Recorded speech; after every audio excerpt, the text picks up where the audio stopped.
সংবাদ প্রবাহ বার্তা সদা সত্যতা ও নিরপেক্ষতার সাথে চলে। লোকালয়ে অজগর সাপের একটি হাঁস শিকারের প্রত্যক্ষ দর্শন করল জলপাইগুড়ির বারোপাটিয়া গ্রাম পঞ্চায়েতের বসুনিয়া পাড়া এলাকার মানুষজন। বৃহৎ আকার একটি অজগর সাবার করল আস্ত একটি হাঁস। এইরকম উৎসাহব্যঞ্জক শিকার দৃশ্যে রীতিমতো চাঞ্চল্য ছড়ালো লোকালয়। এখন আমাদের অজানা নয়, বিলুপ্তির পথে পৃথিবীর অন্যতম বৃহত্তম সাপ অজগর বা পাইথন। বন উজাড় ও চোরা শিকারের কারণে এরা একটি দুর্বল প্রজাতি বলে বিবেচিত হয়। সেই অজগর বা পাইথনেরই যদি সম্মুখ সাক্ষাৎ পায় লোকালয়ের মানুষ, তাহলে তাকে ঘিরে উৎসাহিত দর্শনের উন্মাদনা তেমন অস্বাভাবিক নয়। জলপাইগুড়ির বসুনিয়া পাড়া এলাকায় পুকুরে নেমে একটি অজগর সাপকে গোটা একটা হাঁস খেয়ে নিতে দেখে ওই পুকুরের পাড়ে ব্যাপক জনভিড় তৈরি হয় এবং পুকুরে অনেক জল থাকায় এলাকাবাসী সাপটিকে ধরতে না পেরে শেষে পাম্পসেট মেশিনের সাহায্যে পুকুরে জলসেচ করে অজগরটিকে ধরতে সক্ষম হন।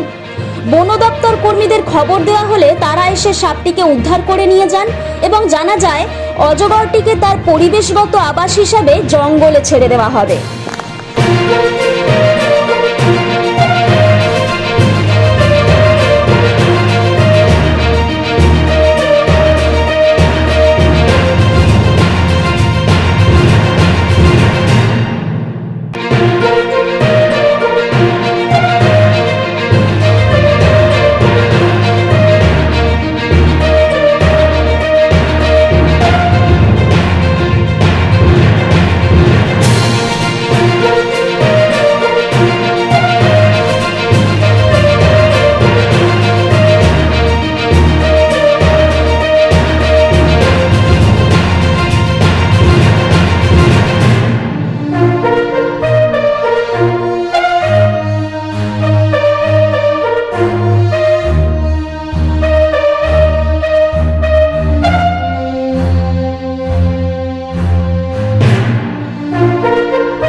এটা একটা সকালবেলা দেখে যে একটা হাঁসকে একটা সাপ খাইতেছে।